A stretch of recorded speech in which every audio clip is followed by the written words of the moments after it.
इस वीडियो के साथ में हम एक बहुत ही सिंपल पर एक बहुत इंपॉर्टेंट टॉपिक को कवर करेंगे। वो ये है कि जो आई ड्रॉप आपके डॉक्टर ने आपको दी है उसे प्रॉपरली यूज कैसे करना है। सुनने में तो ये लगता है कि इसमें कौन सी रॉकेट साइंस है, ड्रॉप को खोलो और आंख में डाल लो, पर इस छोटी सी चीज में भी काफी सारी बारीक तकनीकियां इन्वॉल्व हैं जिन्हें अगर हम प्रॉपरली फॉलो करते हैं तो हम अपनी आई ड्रॉप में से और ज्यादा बेनिफिट उठा सकेंगे। नमस्कार, मेरा नाम डॉक्टर गौरव जैन है और बीकानेर आई हॉस्पिटल की तरफ से मैं आप सभी का स्वागत करता हूं। सबसे ज़रूरी चीज़ तो यह है कि जब भी आप आई ड्रॉप दुकान से खरीदते हैं तो सबसे पहले उसकी एक्सपायरी डेट को ज़रूर से चेक कर लीजिए। साथ में जब हम आई ड्रॉप को खोलते हैं तो हमने उसे किस डेट पे खोला है वो भी लिख कर रख लेना बहुत ज़्यादा ज़रूरी है, क्योंकि खोलने के बाद में हम आई ड्रॉप को ज़्यादा से ज़्यादा 1 महीने तक यूज़ कर सकते हैं, फिर चाहे उस पर एक्सपायरी डेट कुछ भी लिखी क्यों ना हो। आई ड्रॉप खरीदते समय हमें एक बार उस आई ड्रॉप का नाम को भी अच्छे से वेरीफाई कर लेना ज़रूरी है, क्योंकि काफ़ी सारी दवाइयाँ ऐसी हैं जिनके काफ़ी ज़्यादा सिमिलर नाम होते हैं पर उनका मैकेनिज्म ऑफ एक्शन या काम करने का तरीका बहुत ही ज़्यादा अलग होता है। आई ड्रॉप खोलनी कैसे है ये समझना भी बहुत ज़्यादा ज़रूरी है।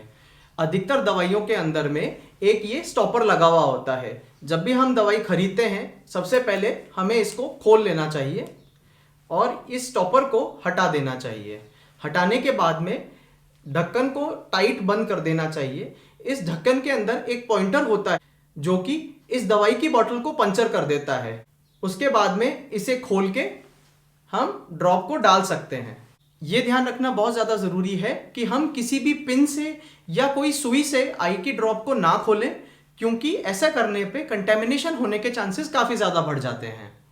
आजकल काफ़ी ज़्यादा कंपनीज की दवाइयों की बोतल इस तरह की आती है जो कि ऑलरेडी पंचर्ड होती हैं और हमें उन्हें खोलने के लिए किसी भी तरीके के प्रोसीजर को यूज़ नहीं करना पड़ता है। दवाई की बोतल हमने खरीद भी ली, उसकी एक्सपायरी डेट को चेक भी कर लिया और बोतल ओपन भी सेफली हमने कर ली।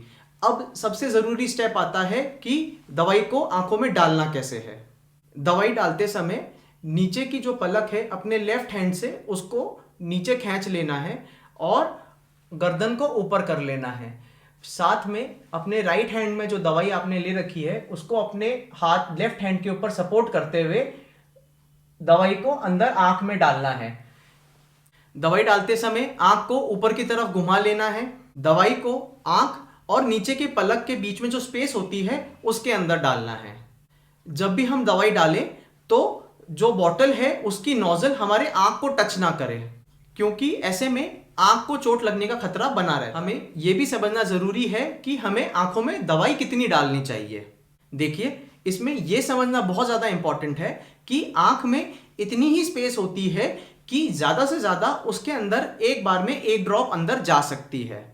तो 1 ड्रॉप के बाद में हम आंखों में कितनी भी ड्रॉप्स डाल लें उसकी कोई वैल्यू नहीं है, क्योंकि आंख में 1 से ज़्यादा ड्रॉप डालने के बाद में जितनी भी ड्रॉप्स हम डालते हैं वो सब बाहर निकल जाती हैं। आई ड्रॉप्स को डालते समय हमें कुछ और चीज़ों का ध्यान रखना बहुत ज़्यादा ज़रूरी है। ड्रॉप्स को डालने से पहले हमें अपने हाथों को साबुन से अच्छे तरीके से धो लेना है। जब भी आप आई ड्रॉप की बोतल को खोल दें तो उसके ढक्कन को कहीं भी ना रखें, उसे या तो किसी साफ टिश्यू पेपर के ऊपर या किसी साफ सरफेस के ऊपर ही रखें। आई ड्रॉप डालने के बाद में कई बार ऐसा होता है कि हमें गले में खराश महसूस होती है। ये इसलिए होता है क्योंकि हमारी आंखों में अंदर की तरफ एक रास्ता होता है जो कि आंख से नाक के अंदर में खुलता है। तो जो ड्रॉप होती है कई बार इस रास्ते के थ्रू गले में जाके एब्जॉर्ब हो जाती है, जिसकी वजह से हमें ये सेंसेशन होता है। आंखों में दवाई डालने के बाद में हमें आंखों को लगभग 30 सेकंड्स तक बंद रखने की ज़रूरत होती है।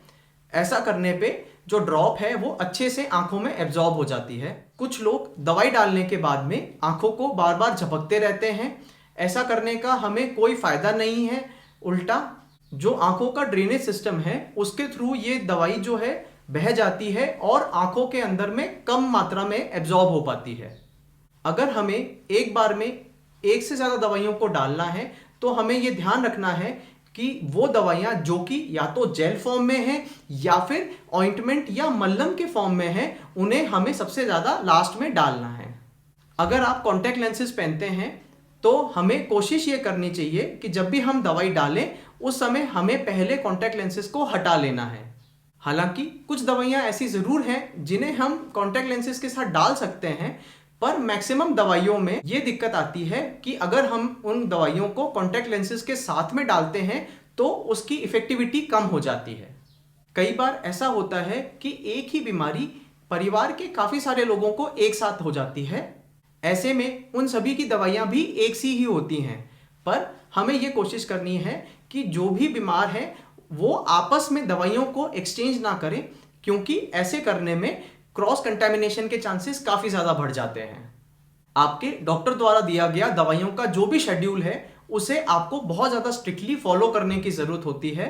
हर दवाई का इफेक्ट आने का समय और वो दवाई कब तक असर करती रहेगी इसका टाइम फिक्स होता है। इसलिए ये बहुत ज़्यादा ज़रूरी है कि बिना डॉक्टर की सलाह के जो शेड्यूल आपको दिया गया है उसे फॉलो करना है और उसे बिल्कुल भी चेंज नहीं करना है। काफ़ी सारी दवाइयाँ ऐसी होती हैं जिन्हें जब हम डालना चालू करते हैं तो धीमे धीमे करके उनकी कंसंट्रेशन आंख के अंदर में बढ़ती है। तो ऐसे में शुरुआती 1-2 दिन में हमें दवाइयों का बहुत ज़्यादा असर देखने को नहीं मिलता है। ऐसे में होता ये है कि हम यूजुअली पैनिक करने लग जाते हैं कि हम 2 दिन से दवाई डाल रहे हैं पर बिल्कुल भी असर नहीं आ रहा है। तो हमें ये समझना होगा कि दवाई कोई चमत्कार नहीं है, दवाई का असर आने में समय लगता है और हमें पेशेंटली वेट करना ही पड़ेगा। ऐसे में कई बार मैं अपनी ओपीडी प्रैक्टिस में देखता हूं कि लोग सेकंड ओपिनियन के लिए चले जाते हैं। होता ये है कि जो आपके डॉक्टर ने आपको इनिशियली दवाई दी थी उसकी कंसंट्रेशन जब तक बनती उतने में हम दवाइयों को चेंज कर चुके होते हैं। देखिए, सेकंड ओपिनियन लेना कोई बुरी बात नहीं है, पर हमें ध्यान ये रखना है कि हम इस चीज़ में जल्दबाजी ना करें। मैं आशा करता हूँ कि ये वीडियो आपके ज़रूर काम आई होगी।